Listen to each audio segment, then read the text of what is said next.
머리 검은 짐승은 거두지도 말라는 말 아시죠? 저는 지금 그 말이 무슨 소린지 절실하게 깨닫고 있는 사람 중 하나입니다. 아니, 저희 집이 그렇게 머리 검은 짐승을 거뒀다가 그 짐승한테 제대로 뒤통수를 맞게 됐거든요. 물론 저희에게도 잘못이 있다면 있겠지만 사적으로는 복수할 수 없는 일들을 해결해 주시느라고 괜히 저희 아버지께서 피해를 보시진 않을까 걱정이 돼서 이렇게 사연을 쓰게 됐습니다. 톡톡 사연을 통해서 저희 집의 일이 조금 더 널리 알려지게 되고 지금 인간의 탈을 쓰고 추악하게 살게 된 그 사람들이 더 이상 떳떳하게 두 다리 뻗고 자는 일 없었으면 해서 지푸라기라도 잡는 심정으로 톡톡 사연을 제보하게 됐어요. 부디 제 억울한 사연 널리 퍼뜨려서 그 사람들이 제대로 된 죗값을 치를 수 있도록 여러분께서 많은 관심 주셨으면 좋겠습니다. 안녕하세요. 저는 이제 40대를 바라보고 있는 경기도에 거주하고 있는 여성 구독자예요. 사연 시작과 더불어 억울한 마음을 많이 표현했는데 사실 저렇게 얘기하는 것만으로도 분이 안 풀릴 정도로 최근에 억울한 일을 당하게 됐습니다.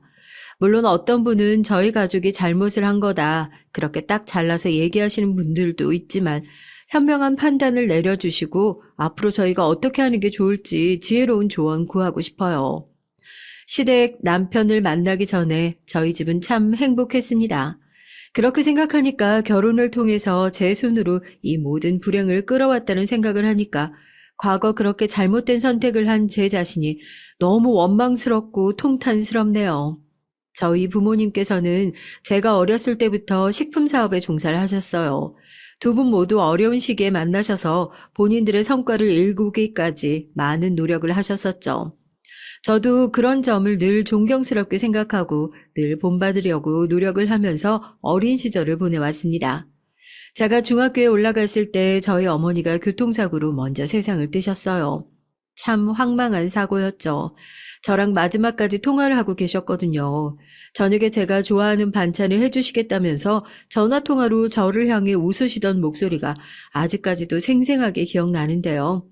양손에 짐을 한가득 들고 횡단보도를 건너시던 어머니는 70대 노인의 차에 그대로 세상을 떠나셨습니다. 우회전을 하던 차량이었는데 순간적으로 엑셀과 브레이크가 헷갈려서 브레이크를 밟는 대신 그대로 엑셀을 밟았다고 하더라고요. 큰 굉음과 함께 그대로 전화가 끊어졌는데 나중에 어떻게 사고가 난 건지 알게 되니까 한동안 정신이 미쳐버리는 줄 알았어요. 그때 내가 엄마한테 전화를 걸지 않았더라면, 아니 조금만 더 늦게 걸었더라면 횡단보도를 건너려는 엄마가 내 전화를 보고 다음 신호에 건너려고 마음이라도 먹었더라면 그러면 살 수 있지 않았을까 하고요. 후회해봐도 소용이 없었죠. 엄마를 그렇게 떠나게 한 할아버지를 붙들고 똑같이 사고를 내주고 싶은 마음도 굴뚝 같았어요. 사고 현장에서 발견된 엄마의 목걸이 속에는 저와 아빠가 활짝 웃고 있는 모습이 그대로 들어있었죠. 그전까지 너무나 행복했는데 딱 이대로 우리 세 식구 계속 살 수만 있다면 더 바랄 게 없다고 생각했었는데 그게 무참히 무너지는 순간이었습니다. 저도 저지만 아빠는 더 많이 힘들어 하셨어요. 그도 그럴 게 식품 사업이 잘 안 됐고 아빠가 정말 길거리에 나앉기 직전의 상황에서 항상 희망을 잃지 않도록 옆에서 독려를 해주었던 역할이 엄마였다고 하거든요. 제가 다른 사람도 그런 얘기를 많이 하는데 엄마를 많이 닮았다고 하더라고요. 그래서인지 아빠는 엄마가 돌아가시고 난 이후에 식탁에서 저랑 마주 앉아서 밥을 먹다가도 제 얼굴을 보고 손으로 입을 틀어막고 화장실에 들어가셔서 한참을 우시다가 나오시고 하셨어요. 얼마나 끔찍해요. 아빠가 가장 사랑했던 여자랑 똑 닮은 게 저니까. 저를 볼 때마다 아빠는 평생 엄마를 떠올리고 슬퍼할 거 아니에요. 얼굴만 봐도 행복한 사람이 아니라 얼굴만 봐도 슬픔을 떠올려야 한다는 사람이 됐다는 게요. 제가 아빠한테 그런 존재라는 게 너무 미안하고 속상하고 그렇더라고요. 아빠가 혼자서 딸을 키워내느라 고생 많으셨어요. 아빠는 아직도 참 미안해 하시거든요. 일이 바쁘니까 절 항상 챙겨주시던 엄마였는데 엄마가 돌아가시고 난 이후에 절 너무 홀로 방치해둔 것 같다면서요. 아직도 그 얘기를 하면서 눈물을 흘리시는 아빠를 보면 우리 아빠가 많이 늙어서 이렇게 눈물이 많아진 건가, 아니면 정말로 그때 미안한 게 너무 크게 남아있어서 이렇게 얘기를 할 때마다 눈물을 쏟나 의아할 때가 있다니까요. 아빠는 그 당시에 저를 지킬 수 있고 제가 잘 클 수 있도록 도와주는 유일한 방법이 아빠가 일을 열심히 해서 무너지지 않을 수 있는 사람이 되는 것이라 생각했다고 하더라고요. 덕분에 전 아빠의 사랑을 느낄 수는 있었지만 꽤나 외로운 유년 시절을 보냈죠. 학교 갔다 돌아오면 아빠는 아직 일을 마무리하지 못해서 회사에 남아있기 일쑤였고 다녀왔습니다라고 인사를 하고 들어가면 텅 비고 조용한 집이 저를 맞아주었어요. 제가 아빠의 사랑을 느낄 수 있었던 건 늘 짧은 쪽지를 써서 식탁 위에 올려두셨거든요. 어떤 날은 10,000원, 어떤 날은 30,000원, 용돈도 늘 넉넉하게 주시면서 혹시라도 딸이 홀로 저녁을 굶기라도 할까봐 그날 맛있어 보이는 것을 시켜 먹으라고 전단 책자와 함께 그렇게 용돈을 식탁 위에 항상 올려주셨죠. 조금 무뚝뚝하긴 하지만 저는 그게 아빠의 사랑이라고 생각하니까 참 감사하더라고요. 남자 혼자 딸을 키운다는 게 어디 쉬운 일이겠어요. 아빠도 저도 표현을 하는 데 있어서 많이 서툴긴 하지만 서로에게 그래도 큰 의지가 되었을 거라 그렇게 믿고 있습니다. 저를 항상 걱정하던 게 아빠의 역할이었다면 제가 대학에 들어가고 집에서 독립을 하면서부터 아빠를 걱정하는 게 마치 저의 일인 것처럼 입장이 조금 바뀌었어요. 제가 어디서 봤더라? 톡톡 사연에서 들었던가. 여튼 여자 혼자 남아도 잘 살 수 있는데 남자는 혼자가 되면 못 산다고 그런 얘기를 했었거든요. 그래서 저는 항상 홀로 남아있는 아빠가 걱정이었죠.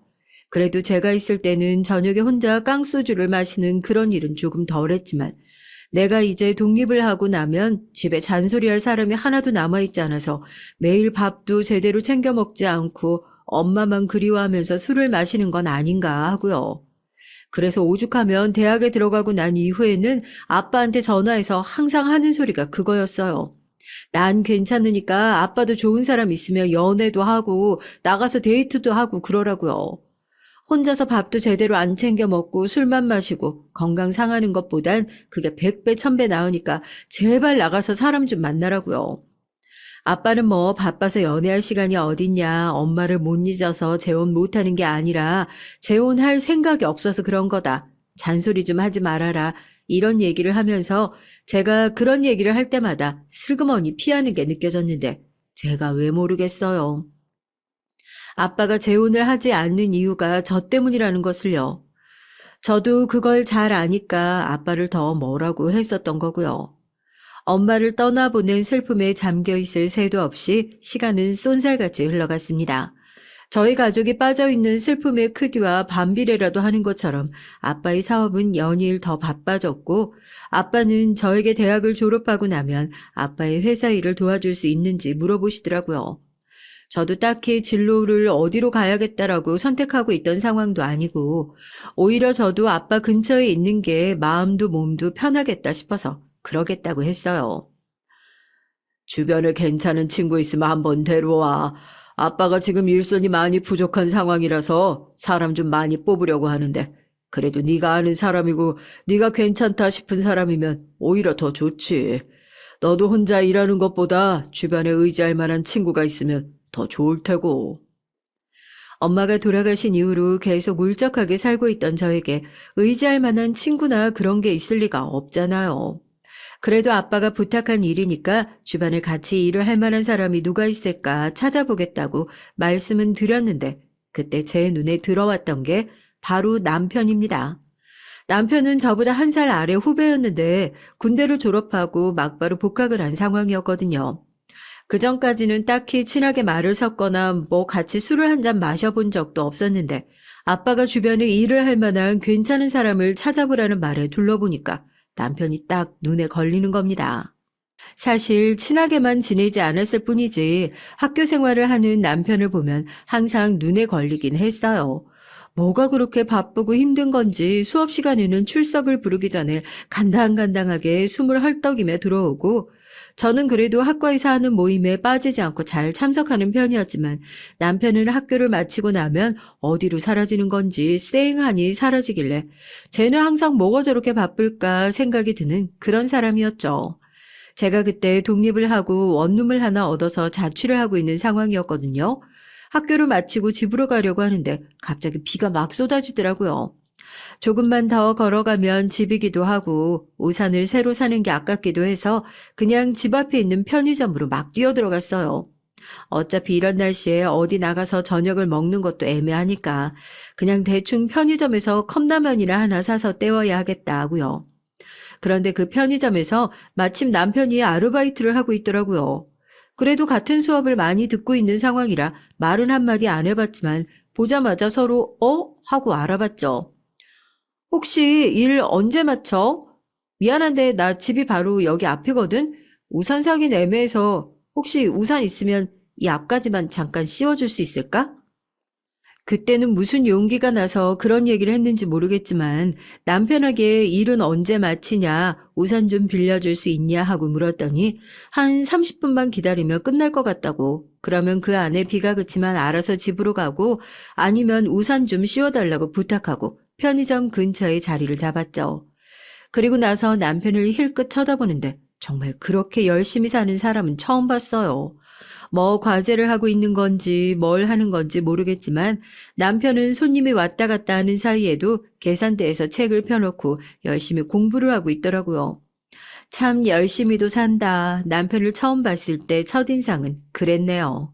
저기도 무슨 사정이 있어서 저렇게 인생을 힘들게 사는지 모르겠지만 참 열심히 산다 하고요. 그래도 저는 아빠 덕분에 경제적으로 어려운 상황은 아니었으니까 그렇게 최선을 다해서 사는 모습이 참 대단하고 멋있어 보였거든요. 아르바이트를 마치고 나서 이제 가자면서 우산을 챙겨가지고 일어나더라고요.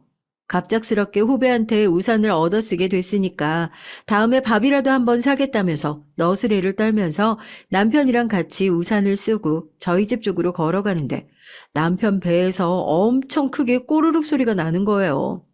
남편 민망해서 얼굴이 빨개져가지고 오늘 손님이 많아서 하루 종일 한 끼도 못 먹어서 그런 것 같다고 하기에 전 우산을 들고 있는 남편 팔을 잡아 끌고 같이 밥을 먹으러 가자고 했어요.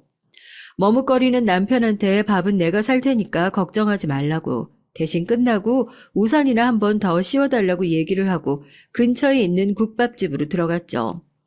얼굴만 아는 사이 우산을 씌워달라고 부탁을 할 정도로 친한 사이도 아니었는데 대체 그날은 무슨 이유로 그렇게 친하게 굴고 싶었는지 밥을 먹으면서 이것저것 물어봤어요. 아르바이트 하느라 학교 생활을 그렇게 제대로 못했냐고 물어보니까 기다렸다는 듯이 술술 얘기를 합니다. 집이 어려운데 자기 욕심에 대학은 나와야 할 것 같고 그래서 생활비를 벌기 위해서 학교에서 수업을 듣는 시간을 제외하고는 이런저런 아르바이트를 같이 병행하면서 지내고 있다고요. 어디서 사냐고 물어보니까 대학교 근처에서 가족들이랑 같이 산다고 그래요. 그러면서 한참 또 걱정스러운 표정으로 밥을 떠먹지도 않고 멍하니 앉아있더라고요. 비가 많이 와서 사실 저희 집이 반지하에서 살거든요. 비가 너무 많이 오면 물이 넘치기도 해서 걱정이 돼서 지금 이렇게 태평하게 밥을 먹고 있어도 되나 싶고 그 얘기를 하는데 세상에 남편이 그렇게 짠해 보일 수가 없는 거예요. 비가 오는 날에 비 맞기 싫어서 집에 굴러다니는 일회용 우산이 너무 많아서 나는 얘를 붙잡고 우산 좀 씌워줄 수 있냐 그렇게 물어본 건데 그러니까 그냥 단순히 비가 와서 머리가 젖을까봐 이런 걱정을 하면서 들어갔던 건데 그 순간에도 얘는 자기 생계를 걱정하고 집에 물이 넘칠까봐 걱정을 해야 하는 상황이구나. 누구한테 연민의 감정을 느껴본 적이 한 번도 없었거든요. TV에서 맨날 아프리카에 있는 불쌍한 애들 도와줘야 한다고 광고를 아무리 해도 그냥 다른 환경에서 사는 사람인가 보다. 세상에 잘 사는 사람도 있으면 힘들게 사는 사람도 있지. 그냥 그렇게 생각하고 말았는데 그날따라 유난히 신경이 쓰이고 제가 도와줘야 할 것 같은 그런 생각이 드는 거예요. 그래서 밥을 먹다 말고 한참 또 걱정스러운 표정으로 앉아있는 남편에게 제가 먼저 물어봤어요. 졸업하고 진로를 생각해둔 곳이 있냐고요. 자기는 그냥 돈만 많이 주는 곳이면 어디든 가고 싶대요. 그래서 그랬죠. 우리 아빠가 사업을 하고 계신데 나한테 주위에 괜찮은 사람 있으면 소개시켜 달라고 하더라. 나도 졸업하고 거기 가서 일을 할 생각인데 아빠 회사가 다른 건 몰라도 신입사원 초봉은 넉넉하게 챙겨줘서 네가 지금 하고 있는 돈 걱정을 해결해 줄 수 있을 것 같다고요. 그러니까 남편이 대뜸 그래요. 자기가 뭐라고 오늘 처음 본 사람인데 원래 그렇게 잘 도와주냐고요. 그때는 그냥 네가 나랑 같은 대학에 다니고 있는 후배니까 집이 어렵다고 하니까 선배로서 도와줄 수도 있는 거 아니냐. 그렇게 얼버무렸는데 지금 생각해보니까 그때부터 남편한테 제가 연민인지 호감인지 감정을 갖고 있었던 것 같네요. 의심스러운 눈초리로 저를 쳐다보고 있는 남편에게 저희 아빠 명함까지 보여주고 아빠랑 통화를 하고 신입사원 초봉은 얼마씩 주냐 확인까지 시켜주고 나서야 고맙다는 얘기를 하고 밥을 마저 먹더라고요. 그 이후 남편이랑 부쩍 가까워졌습니다. 학교에 친한 사람이라고는 한 명도 없는 제가 쉬는 시간이든 점심시간이든 남편을 옆에 끼고 다니면서 별별 핑계를 대가며 밥을 사주고 술을 사주고 커피를 사주고 그러는 모습을 보는 친구들은 다들 별일이다 하는 반응이었죠. 그때는 사소한 것에 감사해야 할 줄 알고 기뻐하는 남편이 그렇게 좋아 보였어요. 그렇게 제가 먼저 대학을 졸업하게 됐고 후에 뒤이어 졸업을 한 남편이 저희 아빠 회사에 면접을 보러 왔어요. 맨날 학교에서만 봐서 정장 입은 모습을 처음 봤는데 뭔가 뭉클하더라고요. 연민의 마음으로 시작하긴 했지만 회사에서 일하는 모습을 보니까 더욱 호감의 감정이 커졌죠. 일도 항상 성실하게 하고 제가 소개시켜준 일이니까 회사에 누를 끼치면 더더욱 안 된다면서 매일 잔업도 도맡아 하는 사람이었고요. 아빠도 처음에는 네가 남자친구를 데려왔길래 어디서 논팽이 같은 놈이 사업을 한다는 얘기만 듣고 뭐 좀 뜯어먹을 거 없나 그런 궁리를 하면서 따라온 애인 줄 알고 좀 더 혹독하게 구셨다고 하더라고요. 그런데 일하는 걸 보니까 정말 성실하고 괜찮은 애인 것 같다고 저한테 남자친구냐고 물어보더라고요. 누구 하나 연애를 하자고 먼저 말만 안 꺼냈을 뿐이지 퇴근하고 주말에도 데이트 아닌 데이트를 계속하면서 서로에게 가장 친한 친구가 되어주고 있었던 저희는 결국 남편의 고백에 연인 관계로 발전하게 됐습니다. 전 결혼하기 전부터 시댁에 참 많이 갔었는데요. 그래도 사귀고 있는 사이니까 부모님한테 서로 인사는 해야 하지 않겠냐는 제 얘기에 남편은 집으로 초대하기를 굉장히 꺼려하는 눈치더라고요. 사실 먼저 인사를 가자고 한 것도 제 고집이었죠. 우리 아빠는 네 얼굴 알고 같이 일도 하고 있는데 너희 부모님도 나를 궁금해하시지 않겠냐 하니까 어떤 사람을 만나고 있는지 궁금해는 하신다고 그러시더라고요. 그러면 나도 인사를 갈 테니까 약속만 잡아줘라 했어요. 영 꺼리는 눈치였지만 그렇게 처음 인사를 가게 됐고요. 집안 사정이 어렵다는 건 이미 남편에게 들어서 어느 정도 알고 있는 상황이었지만 정말 이렇게 어렵게 살고 있을 거라고는 상상도 하지 못했습니다. 홀어머니는 식당에 나가서 일을 하신다고 하셨고 밑으로 동생이 둘이나 있다고 했는데 전 태어나서 그런 집에 처음 가봤거든요. 반지하라고 해도 그냥 사람 사는 집이 다 똑같지 이렇게 생각했는데 문을 열자마자 나는 퀴퀴한 곰팡이 냄새에 그래도 손님이 온다고 나름대로 대접을 하기 위해서 뭔가를 준비하셨겠지만 제가 여태까지 살아온 환경에 비하면 한없이 모자란 느낌이었어요. 안절부절 눈치를 보는 남편에게 괜히 그런 티를 내고 싶지 않아서 더 밝게 행동을 했죠. 저희 아버지가 그래도 인사를 가는데 뭐라도 사가야 하지 않겠냐고 말씀하셔가지고요. 과일은 다들 좋아하시죠? 어떤 과일 좋아하실지 몰라서 바구니로 샀는데 아마 이것저것 다 들어있고 좋은 과일로 했으니까 맛있을 거예요. 제가 하나 깎아드릴까요? 오히려 더 밝게 인사를 했는데 있잖아요. 이렇게 말을 하면 되게 무례한 얘기일 수도 있겠지만 가난에 너무 오랫동안 찌들어 있다 보니까 얼굴 빛부터 항상 지쳐 보이는 그런 게 저희 남편한테도 있었거든요. 나름대로 인사를 온다고 선물로 과일 바구니를 사서 내밀었는데 가족들 중에 누구 하나 기쁘게 그 선물을 받는 사람이 없는 거예요. 어머님이 그때 아니라고 내가 깎겠다고 하면서 과일 바구니를 들고 주방 쪽으로 걸어가시면서 그러시는 거예요. 식구들 다 같이 먹을 수 있는 것 좀 사오지 하고요. 혼잣말로 중얼거리신 얘기였지만 제 귀에도 너무 크게 들렸는데 남편 귀에라고 안 들렸겠어요. 남편은 창피함에 얼굴을 푹 숙이고 제 손을 잡고 미안하다고 하더라고요. 저는 고작 그런 거에 일일이 다 미안해야만 하는 남편의 처지가 참 딱하다는 생각을 했어요.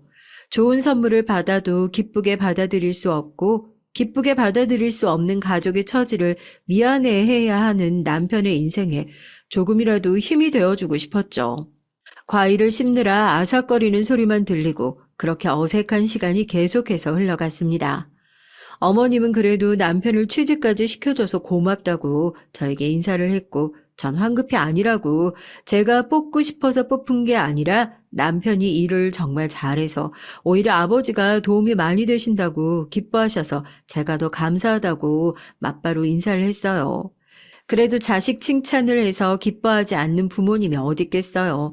분명 이런 얘기를 하면 그래도 기쁘게 듣지 않으실까 했었는데 과일을 깎으시던 어머님이 갑자기 눈물을 막 쏟으시더라고요. 저랑 남편이 둘 다 당황해서 어머님을 달래고 전 정말 이해를 하지 못했거든요. 왜 남편 칭찬을 했는데 저렇게 갑자기 눈물을 흘리시나 하고요. 우리 남편만 그렇게 안 됐어도 얘가 정말 잘 되랜데 이렇게 못난 집에 태어나서 지금 이 고생을 하고 있으니까 얼마나 미안해. 그런 회사는 무슨 대기업도 갈 수 있는 애인데 애가 어쩌다가 지금 이렇게 고생을 하고 있는지 아유 속상해. 제가 결혼 허락을 받기 위해서 갔던 자리도 아니었고 그저 이렇게 잘 만나고 있습니다. 인사드리러 간 자리였는데 거기서 냅다 아들이 짠해 죽겠다면서 눈물을 흘리시는 시어머니를 보면 다들 무슨 생각을 하세요? 와, 이 집은 보통이 아니구나 하고 다들 엮이면 안 되겠다, 빨리 도망쳐야겠다 그런 생각하는 게 정상이잖아요. 그런데 저도 마음속 한편으로는 남편을 너무 짠하게 생각하고 있었나 봐요. 어머님이 우시는 걸 보는데 괜히 저도 속으로 울컥하더라고요. 집 팔자 지가 꼬는 거라고 어떻게 보면 거기서 황당해하면서 그래 이 집안은 내가 구제할 수 없을 정도로 힘든 곳이구나 하고 깨닫고 나왔어야 했는데 거기서 측은지심이 더 크게 올라와 버렸으니까 정말 제 팔자 제가 꼰 거라고 손가락질을 하셔도 할 말이 없는 상황이네요. 그렇게 어색하게 어머님과의 첫 인사가 마무리됐어요. 남편이랑 연애를 한 5년 정도 한 것 같아요. 꽤나 오래 했죠. 아빠도 슬슬 걱정을 하시더라고요. 저를 불러서는 정말 결혼을 생각하고 결혼을 전제로 만나고 있는 것이 맞냐. 남편 집안 사정이 어렵다는 것은 아빠도 익히 들어서 알고 계신 상황이었으니까 저를 붙들어 앉혀놓고 몇 번이나 진지하게 얘기를 하셨어요. 아무리 그래도 집안이 너무 차이 나는 사람을 만나면 지금이야 좋아서 그게 눈에도 안 들어오고 하겠지만은 나중에 말하는 거나 생각하는 거나 차이를 많이 느껴서 제가 못 견딜 수도 있다고요. 그래도 좋냐고 하시더라고요. 전 거기서 또 당돌하게 엄마랑 아빠도 어려운 시절에 만나서 둘이 힘을 합쳐서 이렇게 잘 되신 거 아니냐. 나라고 그렇게 못 될 일이 뭐가 있냐. 이왕 연애를 하면서 나만 청춘을 바친 게 아니다. 이 사람 인생 5년도 내가 가져간 거다. 아무리 지금 사정이 어렵고 힘들어도 이 정도 성실함만 가지고 있으면 언제든지 다시 일어날 수 있을 거다. 그거 믿고 이 사람한테 내 인생을 투자해보고 싶다. 그렇게 얘기를 했어요. 남편의 성실함이야 아빠가 옆에서 보면서 누구보다 잘 알고 계셨으니까 결혼에 있어서 그렇게 큰 반대는 하지 않으셨던 것 같아요. 그냥 네가 그렇게까지 말하고 그렇게까지 좋다고 한다면 좋은 게 좋은 거지 하셨던 것 같네요. 사실 남편은 저를 만나는 동안 한 번도 결혼 얘기를 꺼낸 적이 없었어요. 저는 그게 내심 서운하기도 했지만 아직 뭔가 이뤄놓은 게 없는 상태에서 프로포즈를 하지 못하는 남편의 상황도 이해했으니까 절대 재촉하거나 조급하게 생각하진 않았죠. 그 당시에 저희가 같은 학교, 같은 학과에 나와 있으니까 슬슬 동기들이나 선배들의 결혼 소식이 들려오고 그럴 때마다 저희는 항상 같이 결혼식에 참석을 했거든요. 친구들이 우스갯소리처럼 너네는 언제 식을 올릴 거냐 얘기를 할 때마다 저는 그냥 웃으면서 때 되면 하는 거지 뭐 때를 정해놓고 하냐? 어물쩍 넘어가긴 했지만 사실 저도 더 이상 결혼을 미루고 싶지 않았던 마음이 있었어요.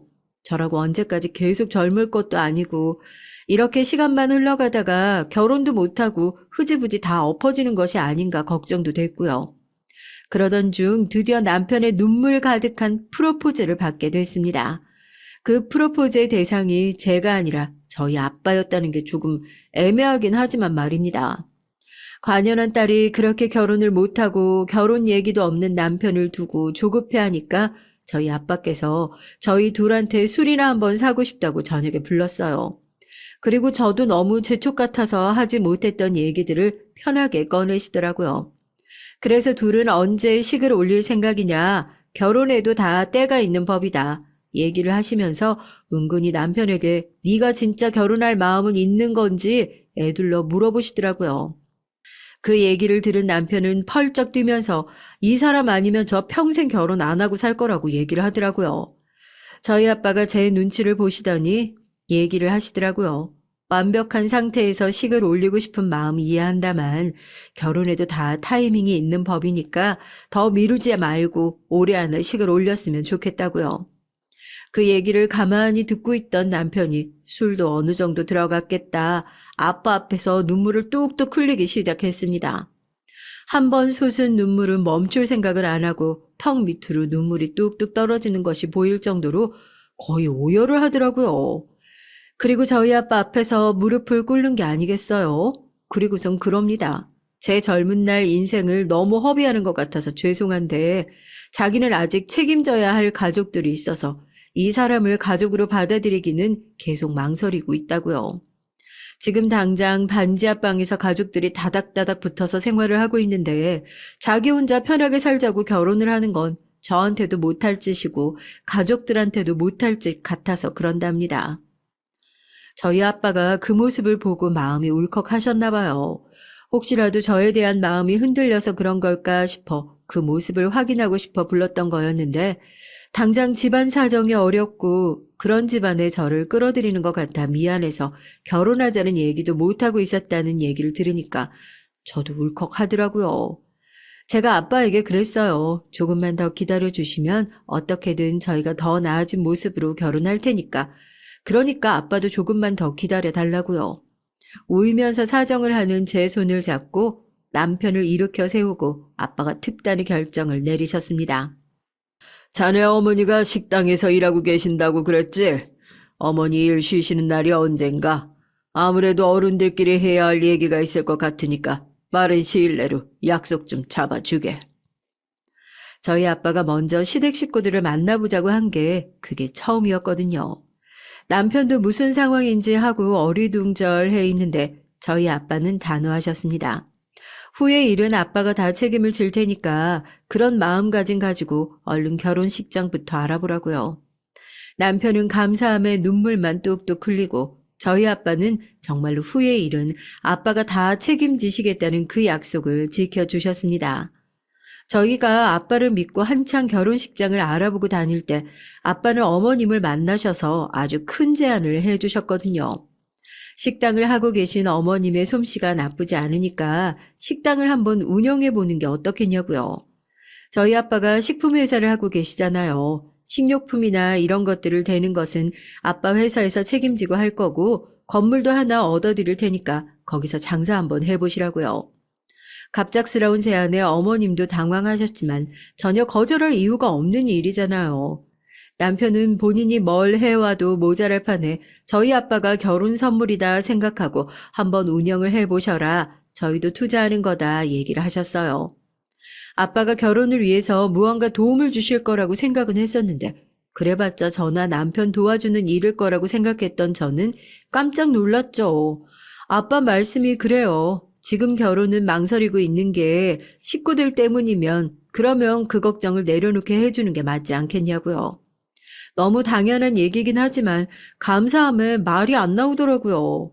그건 저희 시댁 식구들도 마찬가지였던 것 같아요. 겨우 그런 일로 결혼을 포기하거나 하지 말라면서 이제 어차피 결혼을 하고 나면 나같이 한 식구 아니냐고 식구 힘든 걸 무시하고 사는 사람이 아니라고 대수롭지 않게 말씀하셨습니다. 그렇게 아빠의 기적 같은 선물로 인해서 저희의 걱정은 말도 안 되게 사라져 버렸고 남편도 조금 더 편한 마음으로 결혼을 준비할 수 있게 됐어요. 정말 감사했죠. 식당은 어떻게 됐냐고요? 정말 저희 아빠가 좋은 투자를 했다고 다들 그랬었어요. 음식 솜씨가 꽤 괜찮았던 어머님이 본인 식당을 운영하기 시작하시면서 식당은 그야말로 초대박이 났거든요. 나중에 아빠 얘기를 들어보니까 그것도 참 뜻깊었어요. 결혼 얘기가 나오기 시작하면서부터 아빠가 말씀도 안 하고 어머님이 일하시는 식당에 찾아갔던 적이 있었대요. 그때 밥을 먹어보니까 너무 맛있어서 생각보다 솜씨가 괜찮은 분이구나 생각을 했고, 이왕 도와주는 거 돈이나 직접적인 도움을 주는 것보다는 식당 운영을 할 수 있게 환경을 잘 갖춰주면 스스로 어려움을 딛고 극복하는 게 저희 시댁 입장에서도 덜 미안함을 느끼고 서로 좋은 일 아니겠냐고요. 식당이 어느 정도 잘 됐냐면요. 시댁 식구들이 하던 일을 다 제치고 식당 운영에 매달릴 정도로 손님이 끊이질 않았어요. 혹시라도 알아보시는 분들이 있을까 싶어서 얘기하기가 조심스럽긴 한데 칼국수 집을 했거든요. 오픈한 지 얼마 되지도 않아서 맛집이라고 소문이 나가지고 방송에서 갑작스럽게 촬영을 맡던 적도 있어요. 마침 제가 그때 식당에 있어서 이건 좋은 기회다 싶어가지고 방송 촬영을 허가해 준 적이 있거든요. 어머님은 지금도 잘 되고 있는 식당에 뭐 더 홍보를 하냐면서 그동안 방송 촬영 들어왔던 걸 다 거절하시던 중이라서요. 그 방송을 한번 타고 나니까 식당 정말 말도 안 될 정도로 잘 됐고요. 반지하에 온 가족들이 옹기종기 모여서 살던 시댁도 덕분에 팔자가 확 폈죠. 식당을 운영한 지 1년도 안 돼서 온 가족들이 자기 명의로 된 아파트를 한 채씩 장만할 수 있을 정도로 벌었다고 하면 대충 어느 정도 잘 됐는지 감이 오실까요? 시댁이 그렇게 연일 승승장구하는 모습을 보면서 정말 기쁘긴 했는데요.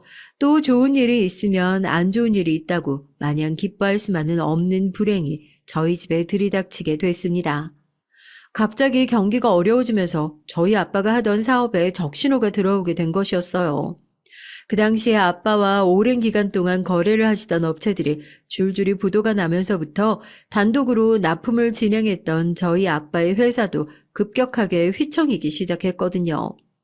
불행은 꼬리에 꼬리를 물고 찾아온다고 연이어서 회사에서 일어난 산재 사고부터 시작해서 평소 저희 아빠의 회사를 경쟁업체로 생각하고 있었던 다른 회사들은 지금이 아빠를 제칠 수 있는 절호의 기회라고 생각을 한 모양인지 몰래 세무조사까지 받게끔 손을 써두게 된 거죠. 회사를 다니고 있는 저와 남편도 근심이 깊었습니다. 특히 저는 이렇게 연이어서 사고가 터지면 회사는 망해도 상관이 없지만 그 충격에 아빠가 잘못되실까봐 그게 매일같이 걱정이었어요. 자다가도 깨서 아빠한테 괜찮냐고 문자를 보내고 전화를 걸어서 자는 아빠를 깨워서 목소리를 들어야 겨우 안심하고 다시 잠에 들고 그런 상황이었죠. 남편이 힘들 때 항상 제가 옆에서 힘이 되어주었던 것처럼 남편도 제 옆에서 그렇게 힘이 되어주는 존재였으면 했는데 제가 너무 과한 걸 바랐던 걸까요? 영원할 것 같았던 저희 사이에도 서서히 금이 가기 시작했습니다. 회사가 지금 이렇게 쑥대밭이 되고 있는 상황에서 남편이 갑자기 아빠의 회사에서 퇴사를 하겠다고 선언을 한 거예요. 너무 기가 막히더라고요. 갑자기 퇴사라니요? 안 되는 일에 언제까지 매달리는 것도 말이 안 되잖아. 한 사람이라도 살아야 나중에 다시 뭐 되살아나기라도 하고 그러지 않겠어? 너무 서운하게만 생각하지 말고 지금 엄마 식당이 잘 되고 있어서 그것 좀 도와드리려고 그래. 지방에 체인점을 내려고 준비를 하고 계신다니까 지금은 장인어른 돕는 것보다 그게 우선이고 가능성이 있는 일 같아서 하는 소리야. 당신도 회사 정리하고 식당 일 하고 싶으면 내가 어머니께 잘 말씀드려 볼게. 그게 왜 어머님 식당이야? 우리 아빠 건물에 우리 아빠가 차려준 식당인데 그게 무슨 소리야? 그리고 지방에 체인점을 내? 누구 맘대로 우리 아빠는 그런 얘기 허락한 적도 없는데 뭐 가능성이 있는 일만 투자해? 당신한테 당신 집안에 가능성이 있어 보여서 우리 아빠가 거기다가 투자해 준 줄 알아? 나랑 결혼을 하니까 그거 하나만으로 당신 믿어보겠다고 아빠가 그런 선택을 하신 거야. 그런 건 생각도 안 하고 이딴 식으로 날 배신을 해? 아무리 화를 내도 소용없더라고요. 본인은 지금 이 상황에서 최대한으로 살 궁리를 하는 거라면서 뭐가 진짜 가족들을 위한 일인지 저도 곰곰이 생각을 해보라고 그렇게 뻔뻔한 태도로 나오더라고요. 그 얘기를 듣고 며칠을 알아 누웠는지 모르겠어요. 머리 검은 짐승은 거두는 게 아니라는 옛말이 딱 맞아 떨어지더라고요. 저희 아빠가 힘들 때 도와줬던 것은 쏙 잊어버리고 시댁 식구들은 마치 지금 그 식당이 잘 되고 있는 게 순전히 본인들의 노력만으로 이루어진 것이라고 생각하나 봅니다. 오히려 상황이 이렇게 어려워진 저희 집을 도리어 무시하는 듯한 태도를 보이니까 저희 아빠가 얼마나 기가 막혔겠어요. 아빠의 만류에도 불구하고 남편은 기어이 회사를 때려치우고 어머님이 하시는 식당으로 가게 됐어요. 저는 그 일이 있고 나서 남편이랑 집에서 대화 한마디를 안 하고 지냈던 것 같아요. 요즘 식당은 어떠냐, 잘 되냐, 이런 얘기도 일절 묻지 않고 남편도 집에 들어와서 거실에서 자버리고 저한테는 미안하다는 얘기 한마디도 꺼내지 않는 걸 보고 제가 화병 때문에 가슴을 너무 많이 쳐서 가슴에 멍이 들 지경이었다니까요. 그것뿐이면 다행이게요. 이 사람은 이제 진짜 저에 대한 믿음은 깨버리려고 작정을 한 모양이었습니다. 그래도 시간이 지나면 아빠의 회사 일도 나아지고 우리 둘 사이에 있었던 오해도 해결할 수 있을 거라고 생각했는데 저희가 집에서 대화 한마디를 안 하고 지내는 그 시간 동안 남편은 저 몰래 더 큰 오해를 쌓고 있었던 거예요. 저 아무리 그렇게 싸우더라도 이혼 생각을 하지 않았는데요. 그 마음 고쳐먹게 된 것이 역시 남편 때문이었습니다. 저희 회사에서 같이 일을 하던 여직원 하나가 있었거든요. 갑자기 저한테 전화가 오더라고요. 혹시 두 분 이혼하신 거냐고요. 조심스럽게 얘기를 꺼내는데 제가 지금 무슨 얘기를 하는 거냐고 다그쳐 물었죠. 그 여직원이 그럽니다. 자기가 가족들을 모시고 저희 시어머니가 하시는 식당에 찾아갔대요. 마침 그 근처에서 식사할 일이 있어가지고 이 집 며느리랑 아는 사이다 얘기를 하고 서비스라도 하나 더 받을 요량으로 간 거였대요. 그런데 회사에 있어야 할 저희 남편이 식당에서 일을 하고 있는 것을 보고 깜짝 놀랐는데 식당에서 같이 일하는 여자 알바생 하나랑 거의 부부처럼 알콩달콩 허리에 손을 감싸고 얘기를 하고 있는 걸 봤다는 거죠. 아마 자기가 구석에 앉아서 얼굴을 못 알아본 것 같은데 혹시라도 이혼을 하시고 회사를 관두고 식당 일을 하시는 건가 궁금해서 전화를 해본 거였대요. 제 반응을 보니까 완전히 헛다리를 짚은 것 같다고 하더라고요. 자기가 괜한 얘기를 한 건 아닌지 걱정을 하는데 제가 고맙다고 얼버무리고 전화를 끊고 바로 식당으로 달려갔죠. 정말 가관이더라고요. 주차장에 차를 받쳐놓고 통유리창으로 되어 있는 식당 안쪽을 바라보는데 전 정말 차를 타고 거기까지 가는 동안 간절한 마음으로 빌었거든요. 제발 그래도 그렇게 개차반인 사람은 아닐 거다. 내가 그렇게 말도 안 되는 인간이랑 부부 생활을 한 것은 아닐 거다. 속으로 그 여직원이 잘못 본 거길 몇 번이나 기도를 했는지 모르겠습니다. 하지만 아무리 기도를 한다고 해도 이미 일어난 일을 바꿀 수는 없겠죠. 유리창 너머로 제 남편의 모습이 보이고 그 옆에서 화사하게 웃으면서 남편의 팔짱을 끼고 있는 여자 모습을 보고 정말 뒤로 넘어가는 줄 알았어요. 더군다나 그 여자의 존재를 시댁 식구들은 모두 알고 있었다는 듯이 다들 하하호호 웃으면서 얘기를 하는데 제가 그동안 뭘 한 건지 싶더라고요. 차 문을 부술듯이 닫고 식당 안으로 들이닥쳤습니다. 제 모습을 본 남편이 흠칫 놀라면서 얼른 팔짱을 풀어내리더라고요. 이미 밖에서 다 보고 사진이며 동영상까지 다 찍어놓은 마당에 무슨 헛짓거리를 하나 싶어서 기가 차서 헛웃음이 나왔어요. 저는 한달음에 달려가 남편의 뺨을 세차게 올려붙이고 남편의 팔짱에 끼고 있던 상간녀와 어머님이 소리를 지르면서 달려와 저를 뜯어 말리더라고요.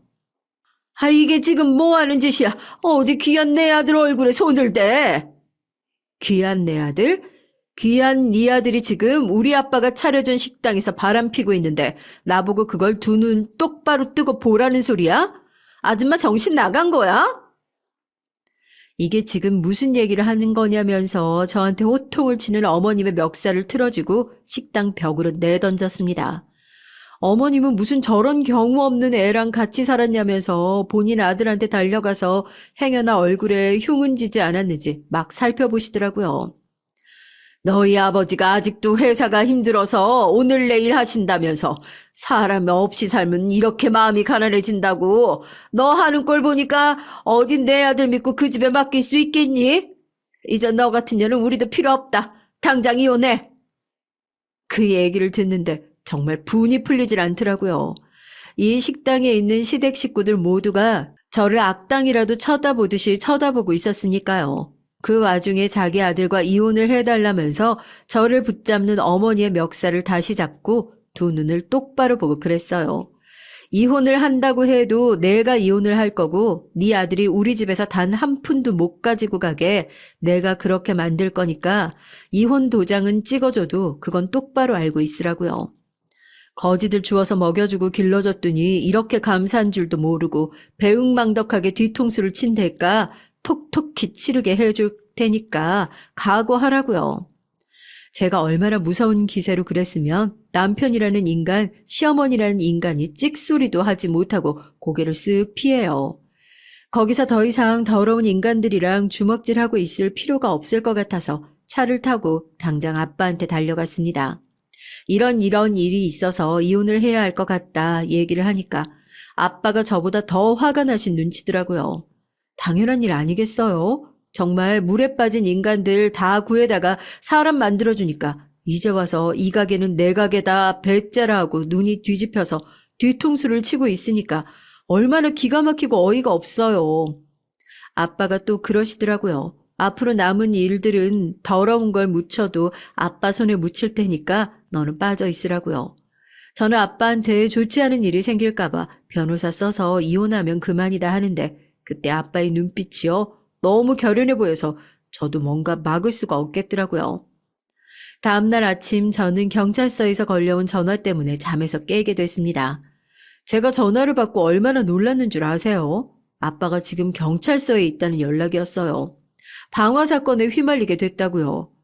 저는 회사에 계시는 법무팀 변호사들을 모두 데리고 경찰서로 달려갔습니다. 그리고 거기에는 경찰서 앞에서부터 바닥을 치면서 울고불고 하는 시댁 식구들이랑 저희 아빠가 계셨죠. 저희 아빠가 대체 무슨 일 때문에 이런 일에 휘말리게 된 건지 자초지종을 물어보니까 아빠가 식당에 불을 지르셨답니다. 저 정말 너무 놀라서 그 자리에서 기절할 뻔했어요. 아이고, 당장 장사해야 되는데 어쩌면 좋아? 어쩌면 좋냐고.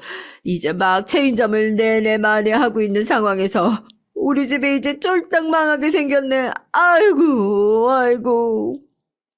저는 울면서 아빠한테 달려가서 몸은 괜찮으시냐고, 왜 그런 일을 하셨냐고 울면서 따져 물었죠.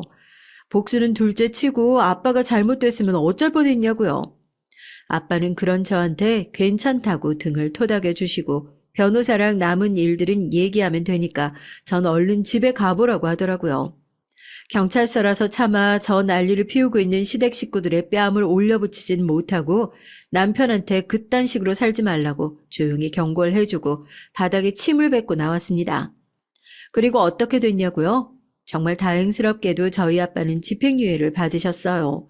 가게의 절반이 전소되긴 했지만 인명피해가 없었고 시어머니의 지분이 있다고 하더라도 저희 아빠가 본인 재산에 불을 질렀던 거기 때문에 어머님이 가지고 계신 지분에 해당하는 금액만 지불하면 문제가 없을 거라고 하더라고요. 저 때문에 아빠가 큰 일에 휘말리시면 어쩌나 한참 걱정을 했는데 그래도 일이 크지 않게 해결된 것 같아서 참 다행이었습니다. 그것뿐만인 줄 아세요? 저희 아빠가 관리를 하지 못하고 있었던 동안 시댁이 어디서 배워온 나쁜 짓인지 몰라도 저희 몰래 나쁜 짓을 하고 있었더라고요. 그 건물을 담보로 해서 법인회사를 설립하고 법인회사 돈으로 본인들 아파트며 차량을 다 구매한 것이 이번 사건을 조사하면서 밝혀져서 그래도 집이라도 남길 수 있을 거라고 기대했던 시어머니의 꿈도 물거품이 되어버리고 말았죠.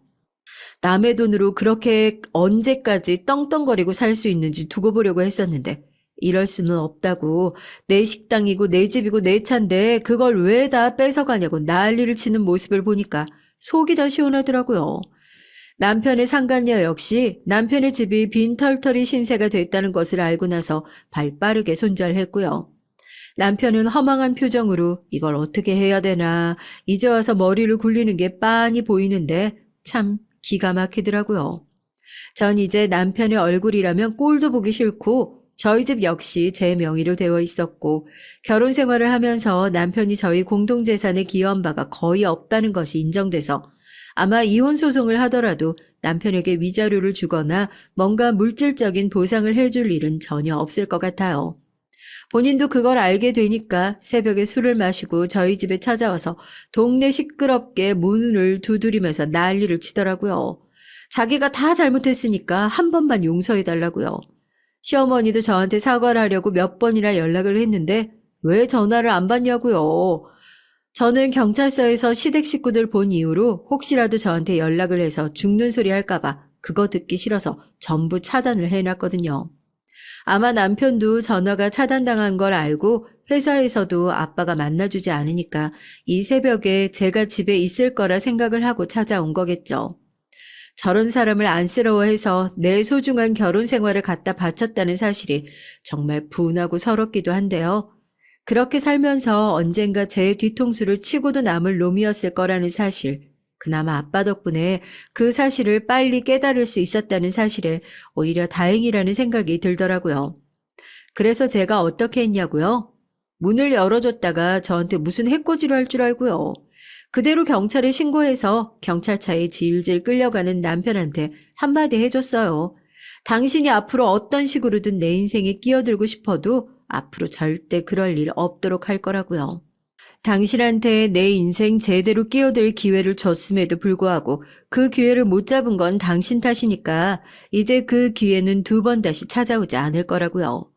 그제서야 남편이 후회하면서 연행하려는 경찰들을 뿌리치고 제 앞에 무릎을 꿇고 자기가 잠시 돈 때문에 미쳤었던 것 같다. 한 번만 용서를 해주면 원래대로 다 돌릴 수 있다. 장인어른한테 가서도 자기가 다 해명을 하고 용서를 빌겠다고 하는데 도저히 참을 수가 있어야죠. 남편한테 뚜벅뚜벅 걸어가서 이건 그동안 날려먹은 내 인생에 대한 대가니까 앞으로 너무 원망하지도 억울해하지도 말고 살라면서 시원하게 뺨 한 대를 올려 붙여줬습니다. 경찰들도 이러시면 안 된다고 저를 말리긴 했지만 그렇게 크게 뜯어말리지 않는 걸로 봐서는 아마 제 상황을 이해해줬을 거라고 그렇게 생각이 드네요. 이번 일을 통해서 시댁 식구들이 확실히 깨달았을까요? 황금알을 낳는 거위를 지켜보지 못하고 그 배를 갈라버린 대가가 얼마나 참혹한지를요.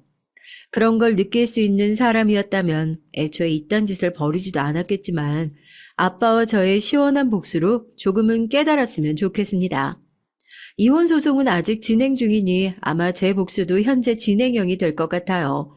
이 말도 안 되는 집안과 지긋지긋한 인연 확실하게 마무리하고 난 뒤에 다시 톡톡 사연에 찾아와서 제가 얼마나 시원하게 복수를 마무리했는지 꼭 그 후기를 들려드리기 위해서 다시 찾아올게요.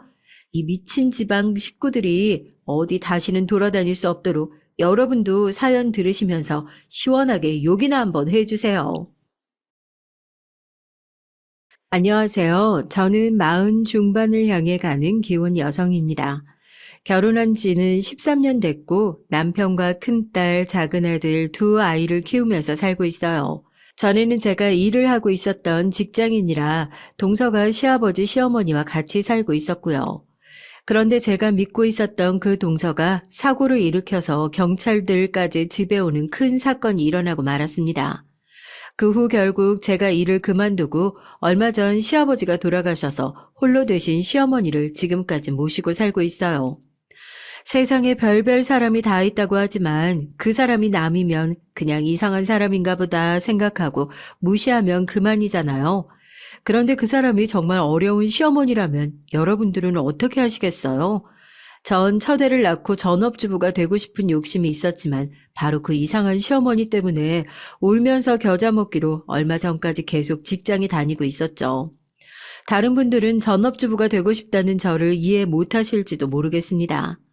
하지만 저의 친정 얘기를 들으면 조금 생각이 달라지지 않을까 해서 지금부터 제 친정 얘기를 좀 할게요.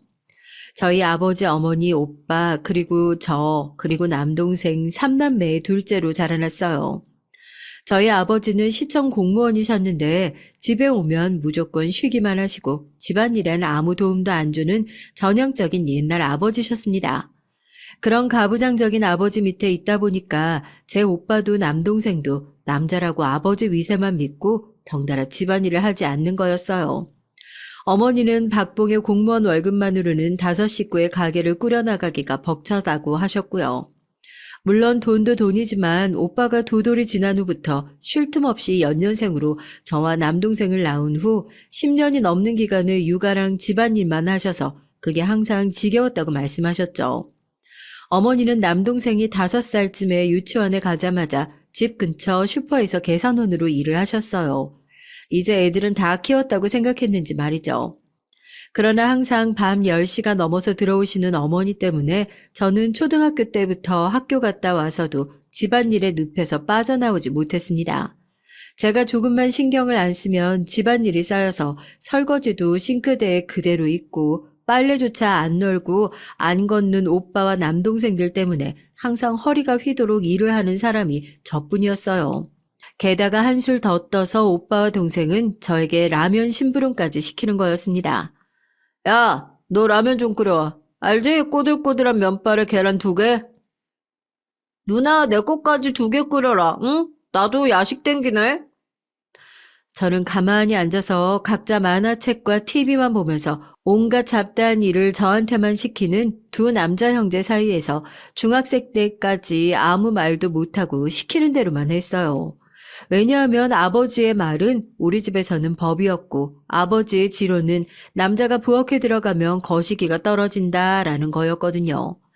저는 마음속으로 일도 안 하고 집에서 빈둥거리기만 하는 우리 집 남자들에게 점점 불만이 쌓여갔습니다. 그러다가 고등학교에 들어가서 그 불만이 바로 터져버리고 말았죠. 저는 어느 날 엄마를 찾아가서 선언하듯 말해버리고 말았습니다. 엄마, 나 공부해야 하니까 이제 오빠랑 동생 뒤치다꺼리 못해. 그리고 집안일도 이제 공부하느라 할 시간 없어. 이제부터 나 집안일에서 손 놓을 거니까 그런 줄 아세요. 그게 무슨 뜻이야? 그럼 이 엄마가 밤 10시 넘어서 슈퍼에서 퇴근하는데 그 후에 집안일도 다 해야 한다는 거야? 그런 억지가 어딨어. 이제까지 군소리 없이 해왔었는데 왜 이제 와서 하기 싫다는 거야? 그럼 막내 시키면 되잖아. 걔도 중학생인데 왜 오빠나 동생한테는 아무것도 안 시켜? 엄마도 아빠 말에 동조하는 거야? 이런 건 잘못됐다고.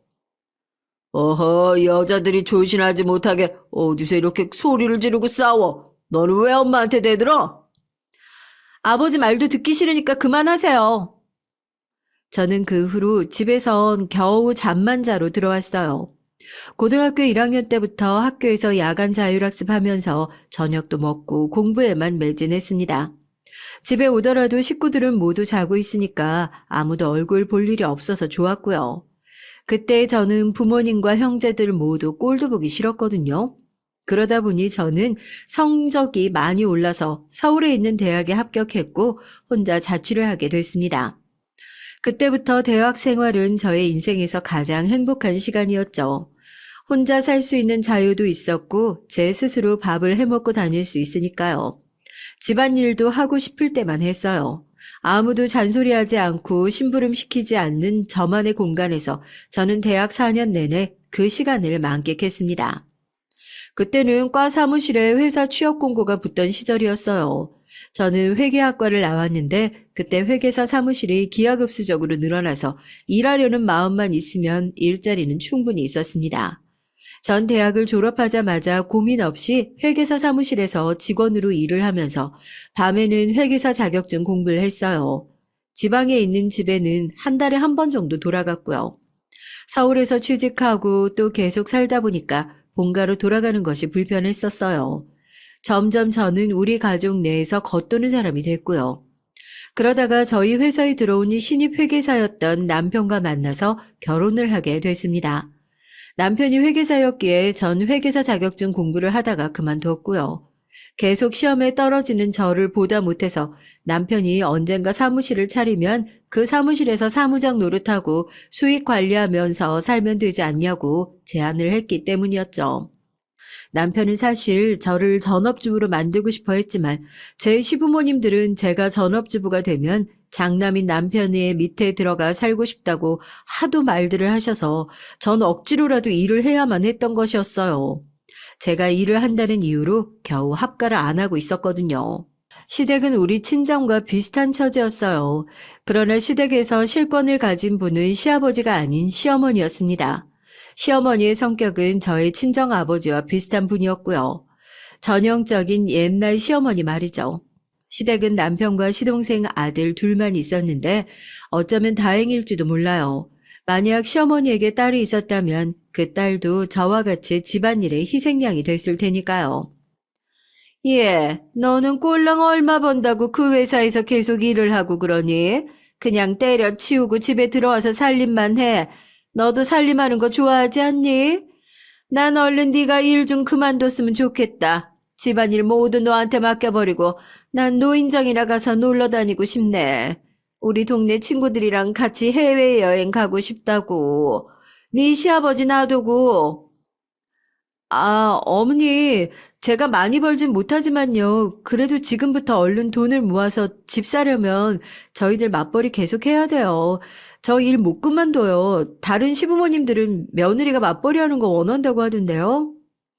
우리 우진이가 장남인데 그냥 우리 집 들어와서 살면 되지. 아이, 그럼 난 너한테 집안일 맡기고 놀러 다닐 수 있을 텐데. 언젠가 그리 될 건데 뭘. 아, 그냥 빨리 회사 그만둬. 시어머니는 이처럼 저에게 어서 일을 그만두라고 시댁에 들어와서 살림살라고 말씀하시곤 했죠. 하지만 그 때문에 저는 애 둘을 낳고도 출산휴가 한 달을 못 버티고 꾸역꾸역 일을 하러 나갔습니다. 제가 특별히 나쁜 며느리라서가 아니에요. 전업주부가 되는 순간 중학생 시절처럼 시댁의 하녀와 같은 생활을 하게 될 것 같아서였어요. 전 정말 그것만큼은 사양하고 싶었거든요. 제가 결혼을 하고 3년 동안 그 이상한 시어머니의 성격과 잔소리를 모두 받아내느라고 정신이 나갈 뻔했습니다. 그랬으니 제가 직장을 그만두지 않겠다고 결심한 게 다들 이해가 가실 거라고 생각해요. 틈만 나면 시어머니는 제게 전화를 해서 주말에 시댁에 와서 집안일 좀 하라고 부탁도 아닌 완전히 강요를 하듯이 말씀하셨고요. 어머니의 끈질긴 강요에 지쳐서 남편과 함께 시댁에 가보면 어머니는 소파에 길게 누워서 TV만 보고 계셨고 시아버지는 안방에서 나오시면서 말씀하셨습니다. 예, 나 배고프다. 네 시어머니가 점심 안 줘. 제발 밥 좀 줘라, 어? 아유, 빨래도 많이 밀려 있다. 네 아버지 밥 차려드리고 나면 빨래랑 청소도 해야 돼. 나 좀 이따가 동네 친구들이랑 점심 약속 있으니까 너희들이 아버지랑 밥 같이 먹어. 어머니, 도대체 뭐 하고 계셨던 거예요? 어떻게 이렇게 될 때까지 그대로 놔둘 수가 있어요? 노인 두 분이 사는데 집안일이 얼마나 된다고요? 저는 어머니가 이렇게 거의 매주 시댁으로 부르면 꼼짝없이 시댁에 가서 하녀처럼 일만 해야 했어요. 전 시동생이 얼른 장가를 가서 이 지긋지긋한 집안일에서 벗어나면 좋겠다는 소망이 생길 정도였습니다. 동서가 될 사람한테는 좀 미안하지만 저 혼자 모든 시댁 일을 하고 싶진 않았거든요. 그러다가 제가 결혼한 지 5년 후 드디어 저에게도 동서가 생기게 됐어요. 시동생의 결혼식 날 전 얼마나 한바구음을 지었는지 몰라요. 그동안 혼자서 시어머니의 잔소리를 다 듣고 일하느라 뼈가 빠지는 것 같았거든요. 동서는 고등학교만 나온 20대 중반의 무직이었습니다. 제 시동생에게 먼저 결혼하자고 한 것도 동서였다고 하더라고요. 동서가 나중에 말하기를 하도 취직이 안 돼서 시집이나 가자고 생각했는데 시동생과 사귀다가 아기가 먼저 생겼다네요. 뱃속에 애를 가지고 그대로 시동생과 결혼을 했고 동서는 결혼 6개월 후에 애를 낳고 시동생이 벌어다 주는 돈으로 아기랑 집에서 육아와 집안일만 하면서 살았습니다. 신혼 초에는 동서는 시부모님과 따로 살았던 것도 물론이고요. 그러다 첫 애를 낳고 얼마 되지 않아 동서는 육아가 너무 힘이 든다고 하면서 자기가 먼저 시부모님을 모시고 살겠다고 했어요. 지금 생각하면 저희 시어머니의 성격을 전혀 몰랐던 동서의 계산착오였죠. 아유, 그러면 내가 주중에 너희 집에 가서 애 봐줄 테니까 너는 우리 집에 와서 밥이랑 청소, 빨래라도 해라. 그러면 내가 너희 딸 키워줄게. 아, 정말이세요? 어머니 고맙습니다. 시어머니는 동서에게 시댁의 모든 살림을 다 떠맡기고 달랑 손주를 안고 매일 공원이다 노인정 같은 데로 놀러 가실 생각뿐이었습니다. 시어머니의 살림을 싫어하는 성격이 어디 가겠어요. 처음에는 동서는 어렵고 힘든 육아를 시어머니가 도맡아 해준다고 하니까 그 김에 젖도 뗄 수 있고 얼른 집안일 해치우고 나서 자기도 남는 시간에 놀러 다니면 되겠다고 생각했나 봐요. 그렇지만 동서는 시아버지와 항상 같이 저녁밥을 먹어야 하는데 그동안 시어머니는 애기 데리고 백화점 구경 가시고 친구 만나고 하시는 걸 보면서 동서는 뭔가 크게 잘못됐다는 걸 서서히 느끼게 됐습니다. 그러던 어느 날 시동생이 동서와 시부모님을 몰래 주식을 하다가 크게 폭망을 했다고 하더라고요. 빚까지 끌어다가 1억도 넘게 투자를 했는데 욕심을 너무 많이 부리다가 크게 잃어서 시동생은 신혼집 전세금까지 날려먹게 생겼던 거였어요. 동서는 믿고 있던 시동생에게 뒤통수를 크게 맞았다면서 매일 시댁에 찾아와서 시위하듯 울기만 했고 그 꼴을 보다 못한 시어머니가 동서에게 말했죠. 예, 우리 도진이가 잘해보려다가 그렇게 된 거니까 너무 뭐라고 하지 말고 그 집 빼서 전세금을 얼른 빚 갚아버리고 우리랑 같이 살자. 아유, 어차피 도진이 쓰던 방도 있고 우진이 방은 손녀 침대 놓고 하면 되니까 그렇게 하자, 응? 그래, 자기야. 내가 이런 말 하는 거 좀 면목은 없지만 자기도 우리 딸 혼자서 잘 못 키우잖아. 당신은 집에서 편하게 살림만 해. 그럼 내가 저녁에 대리운전이라도 뛸게. 다시 돈 모으면 분가할 테니까 몇 년만 우리 부모님 댁에 들어가서 살자. 동서도 자기네 집 살림하고 시댁에 건너가서 또 살림은 하느니 그냥 합가를 해서 집 한 칸만 제대로 쓸고 닦고 하면 오히려 시간이 많이 남겠지 하고 좋은 쪽으로만 생각했나 봐요. 동서는 일단 시어머니 댁으로 짐을 싸서 시동생과 이사를 갔고 어머니는 그날로부터 시댁 살림에서 완전히 손을 떼게 됐죠. 전 동서가 조금 걱정이 됐어요. 제 시어머니는 본인은 살림도 잘 못해서 그냥 막 놔두면서 남들에게는 엄청 깐깐한 스타일이었거든요. 아니나 다를까 동서는 집 팔고 시댁에 들어간 그날부터 매일매일 시어머니의 잔소리에 시달리는 나날이 시작됐습니다. 하루에 서너 시간씩 청소, 빨래, 설거지만 했을 때랑 40평대의 큰 집을 관리하는 건 아무래도 질적으로 다른 일이지 않겠어요. 저는 어느 명절에 시댁에 갔다가 동서에게 살짝 귀뜸을 해줬어요. 동서, 괜찮겠어? 이래봬도 어머니 본인 말로는 아니라고 하시지만 기준이 엄청 높으신 분이야. 나 어머니 집 살림살이 하다가 몸살 걸려서 병원 여러 번 갔거든? 처음부터 너무 잘하려고 하면 점점 더 많이 요구하실 거야. 너무 잘하지 마. 적당하게 해. 네, 알겠어요. 저도 너무 잘할 생각도 없고 형님처럼 잘하지도 못할 것 같아요. 형님이 이제까지 깔끔하게 해오셨던데 제가 그거나 따라갈 수 있을지 모르겠어요. 저 좀 많이 도와주세요. 주말에라도. 동서는 저에게 사정하듯이 말끝을 흐렸지만 저는 이제야 큰 짐에서 벗어났는데 동서의 그 말이 귀에 들어올 리가 없었어요. 이제 앞으로는 쉬는 주말엔 애들 데리고 에버랜드도 가고 집에서 늘어져서 실컷 쉴 수 있다고 생각하니 뛸 듯이 기쁘기만 했습니다. 그 후로는 용건이 있을 때만 가끔 시댁에 갔고 주말에는 발길을 딱 끊었어요. 처음에는 우리 시어머니가 그렇게 동서를 괴롭히고 있는지도 몰랐죠. 그런데 시동생네가 시댁에 들어와서 산지 1년쯤 지난 후에 설날을 맞아 오랜만에 시댁을 가보니까 동서가 눈 밑에 다크서클이 깊게 진 채로 마룻바닥을 닦고 있더라고요. 그 옆에서는 시어머니가 손녀를 업고 계속 밉살스러운 목소리로 잔소리를 하고 있었던 겁니다. 예, 저기 구석에 아직 먼지가 까맣게 있는 거 안 보이니? 그리고 너 걸레 손으로 빨라고 했잖니? 손으로 빨고 걸레를 표백제에 넣고 삶아야 할 거 아니야. 딱 보면 걸레가 그냥 아직 때가 안 졌어. 그냥 세탁기 넣고 돌리는 게 티가 다 난다, 야. 어머니, 저 왔어요. 전 뭘 하면 될까요? 그래 왔냐? 넌 거 천장에서 나무재기 꺼내서 닦고 전 붙일 준비해. 어머니, 저도 걸레질 그만하고 형님이랑 전 붙일 준비하면 안 될까요? 저 무릎이 너무 시큰거려요. 요즘 누가 무릎을 꿇고 그냥 수건으로 마룻바닥을 닦아요. 예, 네가 안 하면 그럼 누가 하니? 응? 네 형님 시킬 수도 없고 너밖에 할 사람이 없는 걸.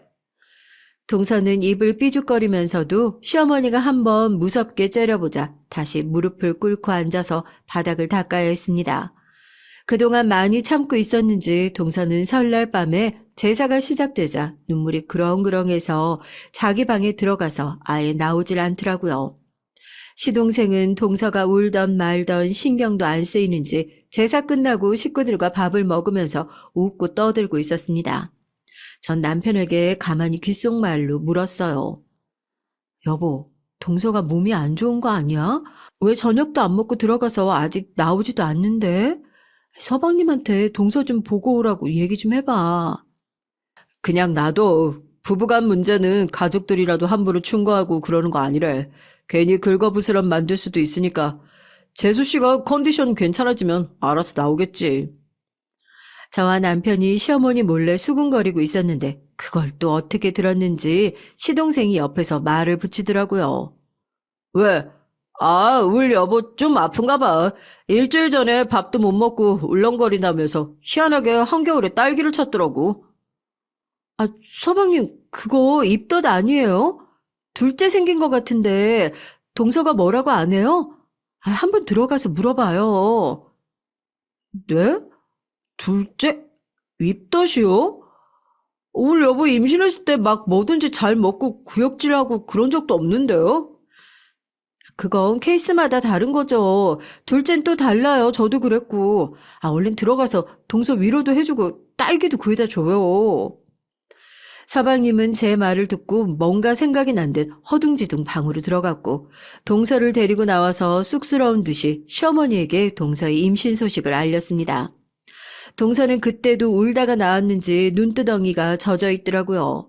시어머니는 첫째가 돌이 겨우 지났는데 벌써 둘째를 임신한 동서에게 그다지 좋은 말이 안 나온다면서 앞으로 애 둘을 어떻게 볼 것이며 둘째도 딸이면 어떡하느냐고 막말하시는 거 아니겠어요? 애들 터울이 안 지면 동성일 가능성이 높다고 하시면서요. 나중에 듣기로 동서는 축복받아야 마땅할 임신을 하고도 시어머니의 잔소리를 들어야 하냐며 기분이 나쁘다고 서방님에게 불평을 했다고 하더라고요. 어쨌든 시어머니를 제외한 우리 모든 식구들은 동서의 둘째 임신을 축하해 줬어요. 시아버지는 동서에게 임신 축하금이라며 30만 원 들어있는 봉투를 주셨다고 하더라고요. 사실 전 그 말을 듣고 동서에게 조금 질투가 났습니다. 저는 애 둘을 낳는 동안에 시아버지로부터 돈 한 번도 받아본 적이 없거든요. 동서는 그때 임신 초기라서 아무래도 우울증 초기였던 것 같아요. 시어머니가 혼을 낼 때마다 울었고 시어머니가 집에 없으면 밥을 먹으면서도 울고 시아버지 앞에서도 눈물을 보이곤 했다는 거였어요. 그래서 그런 동서의 모습이 불쌍해서 시아버지가 돈을 줬던 게 아닌가 생각됩니다. 동서도 어느 정도 마음을 추스리고 제법 배도 불렀을 때였던 것 같아요. 입덧도 어느덧 사라지고 평소 먹는 양보다 많이 먹게 된 동서는 시도 때도 없이 시동생을 졸라서 떡볶이가 먹고 싶다, 족발이 먹고 싶다 하면서 밤마다 둘이서 야식을 먹었던 모양이에요. 그건 역시 시아버지는 그냥 눈 감고 넘어가 주셨지만 제 시어머니는 절대 그럴 뿐이 아니셨죠. 어느 날 시동생이 퇴근을 하면서 동서가 시켰다고 또 김밥과 순대를 사오자 시어머니는 그날따라 폭발을 하셨나 봅니다. 예, 너는 얼마나 먹으려고 작정이냐? 저녁 안 먹은 것도 아닌데 너 그렇게 급 살찌면 애기 낳을 때 힘들어져. 요즘은 임산부들도 몸매 관리한다고 별로 많이 먹지 않는다는데 넌 왜 그렇게 많이 먹어? 내가 먹고 싶어서 그러는 것도 아니지만 한 번도 시어머니 뭐 드시고 싶냐고 물어본 적도 없어. 어쩌면 너는 너랑 네 남편밖에 모르냐. 어른들 모시고 살면서 그렇게 싸가지가 없어서 어디다 써? 아, 왜 또 그래? 둘째가 얼마나 마음이 허하면 먹는 걸로 풀려고 하겠냐고. 그냥 좀 내버려 둬. 당신한테 또 기빨리고 나면 그깟 살 금방 빠질 텐데. 당신이 살찌는 것도 아니고 뭐가 걱정이야? 동서는 임신기간 내내 시어머니의 크고 작은 심술들을 모두 받아내면서 살오는 판을 걷는 것 같았다고 하네요. 그 스트레스 때문인지 동서는 뱃속의 둘째가 여가인 채 돌아오질 않아서 제왕절개를 어쩔 수 없이 했다고 하더라고요. 첫애는 자연분반으로 나왔는데 수술을 하게 됐으니 동서가 얼마나 억울했을지 저도 충분히 예상할 수 있었습니다. 동서는 또 딸을 낳았어요. 그랬더니 시어머니는 마음에 안 든다고 한 집에 하나는 아들이 있어야 되지 않겠냐고 하면서 겨우 수술 마치고 깨어난 동서에게 셋째 낳으라고 압박을 주셨다고 하네요. 참 기가 막힌 시어머니 노릇 아닌가요? 아들 낳는 게 부부의 마음대로 되는 것도 아닌데 말이죠. 여러분은 어떻게 생각하세요? 우리 시어머니 간섭이 너무 지나치지 않으신가요? 동서가 둘째를 낳고 산후조리원에 가려고 하는데 그것조차 시어머니는 못마땅하게 생각하셨다고 합니다. 그 돈을 어머니에게 주면 더 잘할 수 있다고 하시면서 끝까지 조리원 비용이 아깝다고 하셨대요. 그래도 동서는 이번이 마지막 산후조리가 될 거라고 하면서 고집을 꺾지 않았대요. 뭐 동서의 그 마음은 저도 이해를 해요. 하지만 이제 겨우 2돌 된 첫째도 시댁에 놔두고 아이랑 둘이서 조리원에 꼭 들어가야만 했을까요? 저는 애 둘을 낳고도 한 달을 만에 다시 직장에 복귀하느라 제대로 산후조리를 못했거든요. 그래서 매년 10월이 지나고 쌀쌀한 바람이 불 때마다 뼈마디가 시큰거리곤 했습니다. 그런데 동서는 시동생에게 어떻게 알랑방귀를 꼈는지 몰라도 시동생은 300만 원이 넘는 조리원 비용을 다 대주면서 3주간이나 산후조리를 하라고 했다고 하더라고요. 그런 면에서 동서는 저보다 좀 더 나은 대접을 받은 것 같아서 부러웠습니다. 그런데 문제는 동서가 집에 돌아온 후부터 시작됐어요. 시어머니는 돈을 아껴야 한다면서 동서에게 모유 수유와 청기저귀 쓰는 것을 강요하기 시작했습니다. 동서는 첫애 때도 젖을 일찍 떼서 모유가 거의 없는 편이었거든요. 그런데 시어머니는 어디서 구해왔는지 동서에게 붕어즙, 족발, 삶은 물 같은 비릿한 음식들을 먹이면서 그렇게 모유에 집착을 하셨다고 하더라고요. 어머니, 저 이거 먹기 싫은데요. 족발 물도 소금도 없이 어떻게 기름진 걸 계속 먹어요. 붕어즙은 흙냄새만 나고 젖이 도는 것도 모르겠는데요. 제발 그냥 나오는 만큼만 먹이고 나머지는 분유로 주세요. 애가 배고파서 울잖아요. 안 돼. 이번에 네 산후조리원 비용이 얼마나 많이 들어갔는데 분유값이랑 매달 종이 기저귀 값까지 어떻게 감당하니? 애가 서너도 아니고. 이제 둘째니까 네 새끼들 키우는 것쯤은 네가 해야지. 난 이제 네 애들 육아에서도 좀 자유로워지고 싶구나. 그런 줄 알았으면 우리 아들 돈 그만 낭비하고 앞으로 청기저귀 쓰고 모유 먹여. 알겠니? 어머니, 제발 그만 좀 하세요. 제가 지금 시댁에서 얹혀 산다고 너무 홀대하시는 거 아니에요? 이러니까 제가 분가하자고 남편한테 맨날 그러는 거잖아요. 어머니 저 한여로 부려먹으려고 며느리 들이신 거예요? 제가 이 집에서 애 낳아주고 살림 살아주러 온 사람이 아니잖아요. 동서는 기어코 엉엉 울음을 터뜨리면서 방으로 들어가 버렸습니다.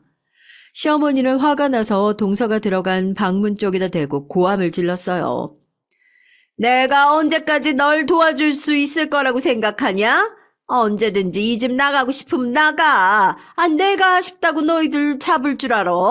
하지만 너도 여기 아니면 갈 데 없을걸. 요즘 같은 때 어디 가서 그깟 1억으로 집을 얻어 살 수 있을 것 같아? 이런 시어머니의 잔소리를 견디다 못한 동서의 신경은 점점 날카로워져 갔습니다.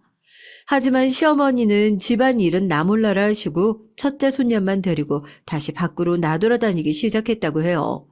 상대적으로 젖먹이보다 건사하기 쉬운 데다가 첫째 손녀는 이미 어머니에게 길들여져 있어서 동서가 안거나 데리고 있으면 그렇게 신경질 부리고 울었다고 하더라고요. 결국 동서는 집에서 혼자 젖먹이 아이를 보면서 집안일을 모두 도맡아 해야만 했습니다. 화가 난 동서는 시동생이 집에 퇴근할 때마다 그렇게 울면서 하소연을 했다고 해요. 얼른 분가를 하고 싶다고요. 그렇지만 시동생은 1억 주식 망한 빚도 아직 못 갚았고 고금리 물가 시대에 분가하는 건 오히려 가게의 손해라면서 동서의 하소연을 들어주지 않았습니다. 시어머니는 고소하다는 듯이 동서를 비웃었고요. 그것 봐라. 내 아들 생각도 나랑 똑같지? 이 집안에서 네 편 찾으려고 노력해봐야 헛수고야. 그러니까 넌 얌전히 내가 시키는 대로나 해. 알겠어? 어머니는 꼭 저한테만 그러시는 것 같아요. 저 괴롭히는 게 그렇게 즐거우세요? 안 그래도 힘들어서 매일 죽고 싶은데 어머니까지 못된 말 하시고 저 정말 여기가 지옥 같아요. 동서는 점점 신경 과민이 되어갔고 걱정이 된 시아버지는 동네 정신과에 동서를 데리고 갔습니다. 정신과 의사는 우울증 초기라면서 불면증까지 동반된 우울증은 곧 중증으로 악화될 수 있다고 했대요. 하지만 동서는 자기가 미치지 않았다면서 밤에 잠을 자지도 못하면서도 끝내 약을 입에도 대지 않으려고 했습니다. 어쩔 수 없이 매일 시동생이 자기 전에 동서에게 억지로 약을 먹여야만 했고 먹었는지 확인을 하고 나서야 잠에 들었다고 하니 동서의 멘탈이 얼마나 심각한 상태였는지 아실 거라고 생각합니다. 그렇게 정신과 진료를 시작하고 몇 달이 지나자 동서의 정신은 조금씩 예전으로 돌아오는 것 같았어요. 동서가 약을 먹는 동안 시아버지는 시어머니에게 동서 대신 설거지랑 빨래 정도는 직접 하라고 호통을 치셨고요. 시어머니는 동서의 마음이 약해져서 우울증에 걸린 거라면서 자신의 탓은 하나도 없다고 주장하셨습니다. 그러나 제가 보기에도 동서는 시어머니에게 점점 가스라이팅을 당하고 있는 것 같았어요. 저도 동서가 불쌍했지만 시어머니가 얼마나 고약한 사람인지 제가 너무나도 잘 알고 있었기에 도저히 시부모님을 대신 모시겠다는 말은 나오지 않았습니다. 남편 역시 시어머니의 인성을 잘 알고 있었기 때문에 동서가 혼자 시어머니의 화풀이와 잔소리를 다 받고 있는 것을 알아도 시동생에게나 동서 좀 도와주라는 충고하는 정도였어요. 첫째인 자기도 어머니의 비위는 도저히 못 맞추겠다는 것이었죠. 동서가 우울증 약을 먹은 지도 6개월이 지났습니다. 동서는 겉으로 보기엔 명랑한 사람처럼 행동을 하고 있었지만 시동생에게는 매일 밤 분가하자고 조르고 죽을 것 같다고 했다고 하더라고요. 덕분에 아기 보는 일에서 벗어났고 밤에 잠을 잘 자게 됐다고 하면서 동서는 이제 약을 안 먹으려고 또 요리조리 피하고 있었나 봐요. 시동생도 매일 자기 전에 약 먹었는지 검사하는 게 피곤했는지 점점 빼먹게 됐다고요. 작년 8월 말쯤에 음력으로 하는 시아버지 생신이 있었어요. 저와 남편은 그날 회사가 늦게 끝나서 거의 7시쯤 겨우 밥만 먹으러 시댁에 갈 수 있었습니다. 동선을 아침부터 시어머니에게 시달렸는지 흐리멍텅한 눈으로 저에게 겨우 인사를 하는 거였어요. 그런데 동서의 분위기가 심상치 않더라고요. 형님 오셨어요? 조금만 일찍 오시면 안 되나요? 아침부터 이 음식들 제가 다 했어요. 그런데 아무도 안 도와줬다고요. 남편도 일 쉬고 집에 있었는데도 설거지 한 번도 안 해주고 제가 정말 살 수가 없어요. 미안해, 동서. 하지만 나도 직장에서 일이 많아서 엄청 시달리고 왔는데 꼭 그렇게 싸가지 없게 얘기를 해야겠어? 어쨌든 못 도와준 건 미안해. 저녁 먹고 설거지는 내가 할게. 들어가 쉬어. 그러게 말이다. 제가 요즘 다시 우울증이 도지는 것 같더라고. 그러니 큰애 네가 좀 참어라. 아유, 네 시아버지가 나보고 어찌나 집안일하라고 난리를 치든지 이 많은 애기 빨래를 내가 다 했다니까. 누구는 뭐 안 피곤한 줄 아나 정말. 시어머니는 진짜 100년에 한 번 그렇게 집안일을 했다는 거 다 알고 있는데도 그새를 못 참고 생색을 내면서 동서를 욕하시는 거였어요. 전 저녁을 먹는 내내 분위기도 싸하고 꼭 굵은 모래알을 씹는 것 같은 느낌이었습니다. 얼른 설거지나 하고 집에 가야겠다 생각했는데 시동생이 저를 잡는 것이었어요. 형수님, 저 좀 살려주세요. 요즘 왠지 모르게 와이프가 신경이 더 날카로워지는데 어떻게 해야 할지 모르겠어요. 제발 바로 가지 마시고 형수님의 와이프 좀 만나서 좋게 위로 좀 부탁드려요. 네? 제 말은 뭐가 됐든 이제 안 먹혀요. 알겠어요, 서방님. 제가 도움이 될진 모르겠지만 동서 얘기 좀 들어볼게요. 저 역시 아까 동서의 무례한 행동에 기분이 나빠진 터라 시동생의 부탁에 거슬리긴 했지만 우울증이 심해졌다고 하는 동서를 그대로 둘 수는 없었기에 전 방문을 두드려 봤습니다. 동서, 방에 있어? 나랑 얘기 좀 해. 그러나 방 안에서 희미하게 아기 울음소리만 났고 그 외에는 아무 소리도 들리지 않았습니다. 둘째 조카의 울음소리가 점점 거세지자 전 걱정이 돼서 방문을 마구 두들기고 말았죠. 동서의 방문은 잠겨 있었고 아기는 점점 크게 울고 있었습니다. 동서, 내 말 들려? 애기 울고 있는데 뭐 하는 거야? 저는 급하게 시동생을 불러 보조키로 문을 따고 들어갔어요. 그랬더니 아기는 침대에서 혼자 목이 끊어져라 울고 있는데 동서는 바닥에 누워서 헤드폰을 쓴 채 눈을 감고 잠들어 있는 것이었습니다. 제가 동서를 흔들어 깨우자 초점이 없는 눈으로 동서는 헤드폰을 벗더니 물었어요. 무슨 일이에요? 제가 또 뭐 해야 되는 일이라도 있어요? 동서, 애 키우면서 아무 소리도 안 들리게 헤드폰을 쓰고 있으면 어떡해. 애기 우는 소리 안 들리잖아. 애 때문에 잠 못 잔 지 3일이 넘었어요. 매일 밤마다 힘들어 죽겠는데 아무도 도와주는 사람이 없다고요. 저도 잠을 자야 제정신으로 살죠. 저 이대로 혼자 안 죽을래요. 형님, 저 말릴 생각 하지 마세요. 저 형님이 무슨 말을 해도 안 들을 거예요. 동서의 번들거리는 눈매에 저는 서늘한 기분이 들면서 숨을 삼켰습니다. 조만간 뭔 일이 일어날 것 같은 불길한 예감에 사로잡혀서 그날 집에 가서 남편에게 동서의 행동을 하나하나 분석해가며 털어놨죠. 그랬더니 남편은 그저 어깨를 으쓱 갈 뿐이었습니다. 그렇다고 우리 동서네 대신 시댁에 들어갈 거냐면서 저에게 되물어보더라고요. 나야 우리 엄마라서 그저 무시하고 말면 그만인데 당신이 동서 대신에 그 엄마 히스테리 다 받아낼 자신 있어? 감당하지 못할 사연은 안 되는 게 오히려 나을 수도 있는 거야. 그냥 모른 척해. 남편의 말이 맞았습니다. 저 역시 그 대단한 시어머니의 성질머리를 받아주고 살 수 있는 인내심은 없었으니까요.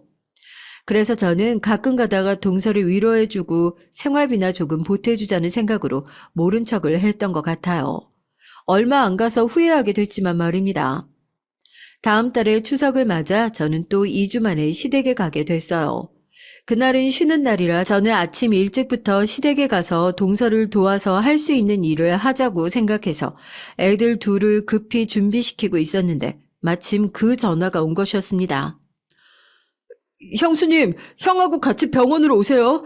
어제 엄마가 뭘 잘못 드셨는지 배가 아프다고 하셔서 구급차로 병원에 모셔왔어요. 아니, 어쩌다가 그런 일이... 알겠어요. 금방 갈게요. 저는 급하게 애들을 옆집에 맡기고 남편과 함께 병원으로 향했습니다. 시어머니는 복통으로 입원을 했다고 했는데 제가 보기엔 뭔가 중독된 사람처럼 보였어요. 처음에는 거품을 물면서 물을 먹여도 다 토하고 눈을 뒤집으셨다고 하는데 그 말을 듣고 저는 동서의 행동을 주의 깊게 보게 됐죠. 시동생은 저희들이 오자마자 집에 가서 시아버지를 챙겨야겠다고 하면서 시댁으로 돌아갔습니다.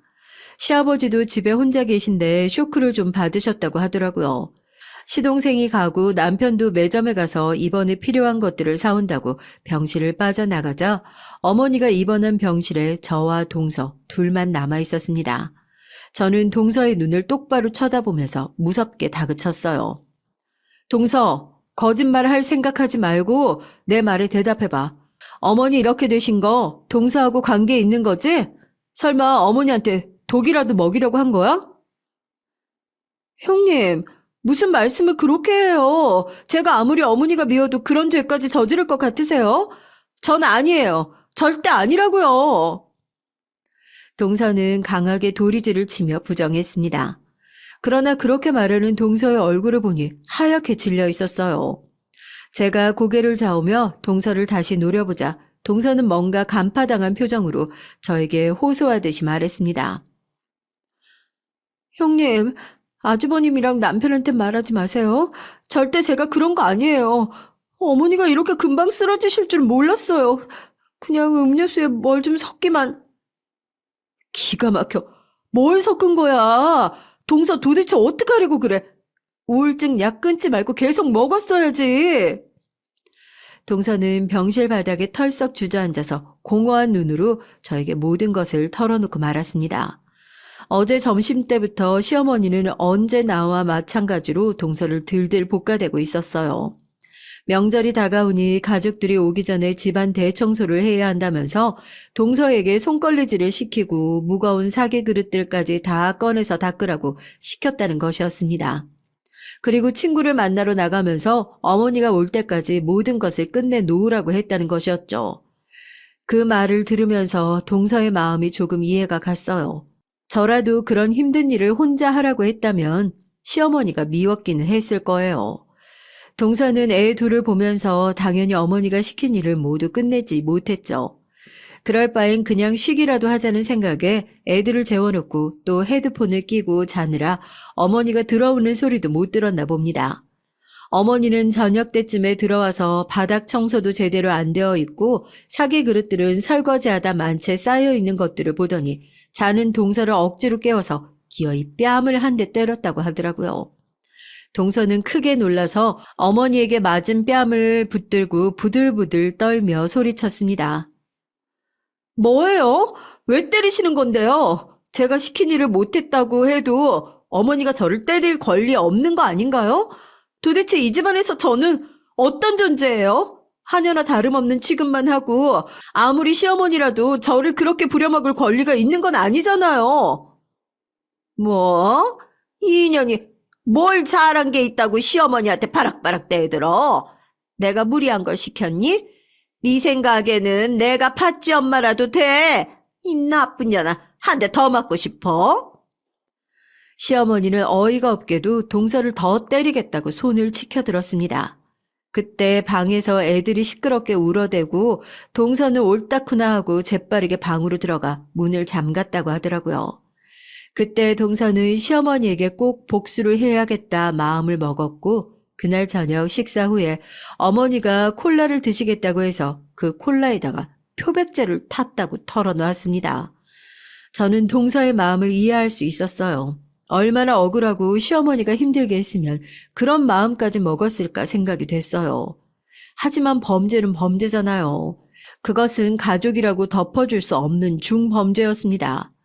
저는 목 놓아서 엉엉 우는 동서를 병실에 놔두고 밖으로 나와서 경찰서에 전화를 했어요. 신고를 마치고 돌아오니 제 남편이 울고 있는 동서의 등을 두드리면서 저한테 물었죠. 재수 씨 왜 이러고 있어? 당신이 또 뭐라고 했길래 어머니한테 그렇게 당하고 사는 거 불쌍하지도 않냐? 당신도 윗사람이라고 동서 못 살게 구는 거야? 그게 아니야. 동서가 어머니 배탈나게 만든 장본인이라고. 당신도 모르면 가만히 있어. 동서, 미안하지만 난 가만히 덮어둘 수가 없어. 동서의 비뚤어진 마음이 또 누구를 해코지 할지 모르니까 경찰에 신고해서 미안해. 하지만 동서도 죗값은 받아야지. 죄송해요, 형님. 저희 애들 잘 부탁드려요. 제 행동에 책임지고 돌아와서 남편하고 이혼할게요. 저도 더 이상 이 집에서 못 살겠거든요. 그냥 이혼하면 되는 거였는데 제가 애들 생각해서 어떻게든 시어머니 참고 살겠다고 마음먹었던 게 잘못이었던 것 같아요. 동서는 곧 병실 밖에 들이닥친 형사들에게 순순히 이끌려갔고 동서의 친정 부모님들이 그 소식을 듣고 놀라서 경찰서로 달려오셨습니다. 그분들은 어린 딸을 시집 보내놓고 한 번도 딸이 잘 사는지 전화도 해보지 않았고 관심도 없었다고 하더라고요. 하다못해 동서의 친정 부모님이라도 자주 동서에게 안부 전화를 했었더라면 우리 시어머니의 만행을 일찍 눈치채지 않았을까 생각합니다. 다행히 시어머니는 깨어나셨고 식도가 많이 헐어서 수술을 받으셔야 했어요.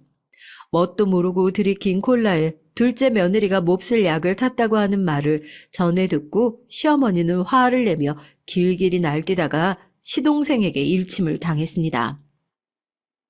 엄마는 우리들을 노예로 생각한 거야? 친엄마가 맞기는 맞아. 아무리 못된 엄마라도 며느리한테 안 그러길 바랬어. 그런데 엄마는 아직도 정신 못 차렸어? 얼마나 징그럽게 못살게 괴롭히면 착한 애엄마가 그런 짓을 해. 며느리 눈 돌게 한 건 엄마 잘못이야. 나 이제 엄마랑 같이 안 살아요. 우리 애들 데리고 집 나갈 거니까 그런 줄 알아요. 애들 엄마는 나랑 이혼할 거라고 하지만 난 엄마를 버리면 버렸지 그 사람은 못 버려. 그러니까 살면서 나 볼 생각하지 말아요.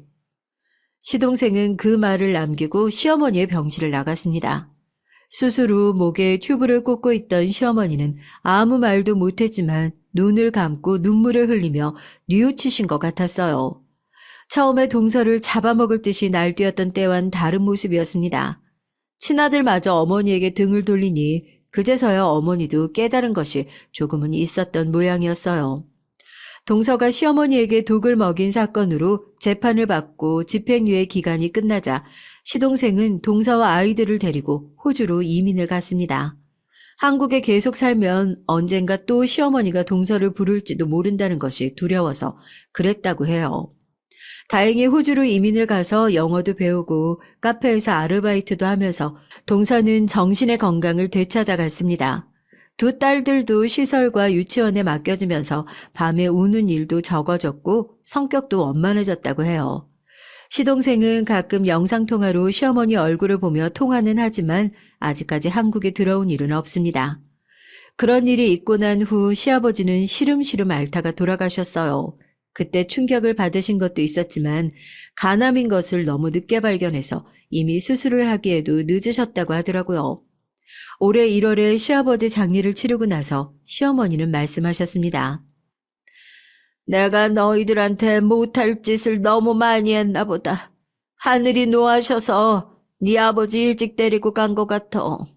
내가 대신 죽었더라면 좋았겠지만 나는 목숨이 끈질긴 건지 아직은 갈 때가 안 된 것 같구나. 내 너희들한테 패기치지 않게 실버타운이나 들어갈란다. 첫째 며느리 너도 이제 와서 나랑 새삼스럽게 같이 살면서 시집살이 하고 싶진 않을 거 아니야. 나도 네 눈치 보면서 너희 집에 얹혀 살고 싶진 않으니까 우진이 네가 실버타운이나 알아봐 다오. 엄마, 무슨 말을 그렇게 해? 도진이네는 비록 이민을 갔지만 아직 내가 있잖아. 우리 집으로 오세요. 아니면 우리가 지금 집 근처로 이사 갈게. 엄마 혼자 실버타운에 살다가 엄마도 우울증으로 고통받으면 어떡해. 저는 남편의 말을 듣고 겁이 났어요. 시어머니가 다음 타겟으로 저를 괴롭히기 시작하면 저 역시 동서처럼 말라 죽는 게 아닌가 싶었기 때문입니다.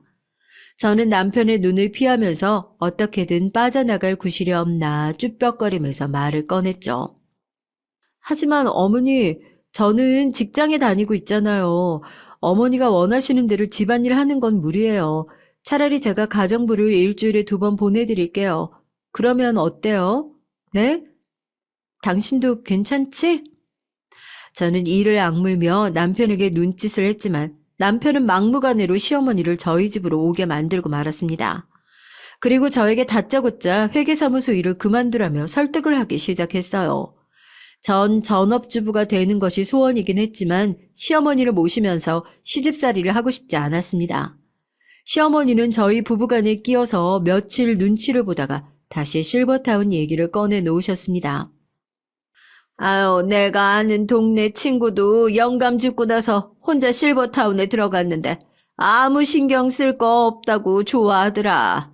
집안일 할 필요도 없고 거기서 새끼밥도 나오고 한다니까 너무 부정적으로만 생각하지 말고, 어?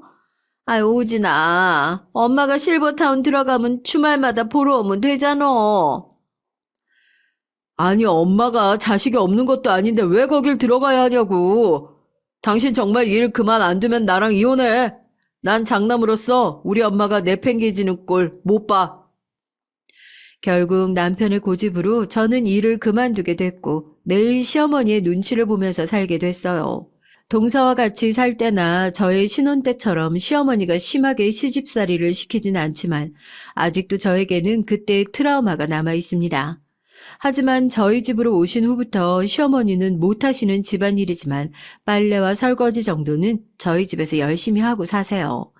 시어머니의 예전과 달라진 모습을 보고 나서는 저도 이왕 같이 살게 된 거 시어머니와 함께 사우나도 가고 마트에 장도 보러 가면서 조금씩 마음에 쌓인 벽을 허물어 보려고 노력하는 중입니다. 동서가 마음의 병이 들어 이런 끔찍한 일이 생겼지만 어머니가 변하지 않는 이상은 언젠가 한번 터질 일이었어요. 다행히 어머니도 그 일이 있고부터는 막말하는 것도 조심하셨고 저희 집에서 남편의 눈치를 보면서 살고 계십니다. 애들도 초등학교 고학년이 됐고, 저도 내년에는 아르바이트라도 구해서 숨 좀 돌려보려고 해요. 남편이 하지 말라고 했지만 어머니랑 둘이 저녁 시간을 멀뚱멀뚱 보내는 것보다 몇 시간이라도 편의점 알바를 하는 게 낫지 않을까 생각도 되고요. 시어머니의 말년의 삶을 지켜보면서 저는 나중에 저희 애들한테 과한 간섭이나 잔소리는 하지 말아야 하겠다 생각이 들더라고요. 나이가 들면 입은 닫고 지갑은 열라고 했다던데 그 반대로 하면 누구한테나 환영받지 못하는 삶일 것이라고 생각해요. 꼭 저희 시어머니 같이 말입니다. 어머니도 이제는 연세가 들어서 큰 소리 칠 힘도 없으시지만 결혼 초기처럼 어머니에게 꼼짝 못하고 살 생각은 없어요. 저도 나이가 들었으니 잔소리도 지혜롭게 피해가는 법을 익히게 됐으니까요. 여러분, 제 얘기 어떠셨나요? 사실 좋기만 한 얘기는 아닌데 그래도 여러분들이 재밌게 들으셨다면 기쁠 것 같습니다. 날씨가 너무 덥네요. 하루하루 건강 조심하세요. 감사합니다.